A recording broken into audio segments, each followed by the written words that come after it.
আমারে আনিস আলমগীর, আজকে আনিস আলমগীরের নামটা যেহেতু আপনি বলেছেন কিনা জানি না, 2 বছর আগে আনিস আলমগীর ওখানে আমি একটা কমেন্ট করলাম, ওনাকে শাহবাগ লেখা যে আপনি তো এই শাহবাগী ঘরানার এইটা, সে উঠে আমার রিপ্লাই দিল, হ্যাঁ আমি গর্বিত শাহবাগী, আমার কাছে এখন স্ক্রিনশট আছে। আনিস আলমগীর সাহেব এত বড় কথা বলেন না, ওনার সাথে আমার রুচিতে গুলেন, আমার অনেকগুলো টক সাথে দাওয়াত দিচ্ছে, আমি ওনার সাথে কখনো যাই না, যাই না, ন্যূনতম একটা রুচি রক্ষা করতে হবে আমার আমি বলেছি না, আমি ওনার সাথে যাবো না। উনি আমাকে বলতেছে গর্বিত শাহবাগী উনি। তখন আমাকে জিজ্ঞেস করতেছে আপনি শিবিরের কোন পোস্টের? আমি রিপ্লাই কি দিয়েছিলাম জানেন? আমি শিবিরের শাহবাগ বিষয়ক সম্পাদক। কারণ শিবিরেরও যখন কেউ বলতে পারে না এই শাহবাগ নিয়ে কথা, বাংলাদেশে যদি শাহবাগকে কেউ রিব্র্যান্ডিং করে, এটা আমরা করেছি।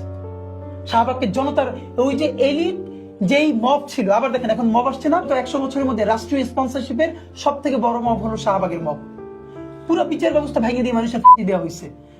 এখন এটা যেহেতু বড় লোক করছে, ইংলিশে লিখছে প্ল্যাকার্ড গুলো, হ্যাঁ বিরিয়ানি খাইছে, এটা মব না, এইটা হচ্ছে আন্দোলন, দ্বিতীয় মুক্তিযুদ্ধ। আর দাবি আদায়ে জুলাইয়ের আহতরা যদি কেউ দাঁড়াই যাচ্ছে কোথাও, এটাকে আমি সমর্থন করি না, কিন্তু আমরা কিন্তু কেওয়াসের মধ্য দিয়ে যাচ্ছি। দেশ ভাঙে চলে যাওয়ার কথা ছিল, সেইটা যায় না, আল্লাহর রহমত, সেইটা কিন্তু প্রচুর মব। এগুলো আমাদের এখানকার নেগেটিভ। তো এই জন্য হলো আমরা একটা স্বতন্ত্র রাজনীতি নির্মাণ করেছি আলহামদুলিল্লাহ।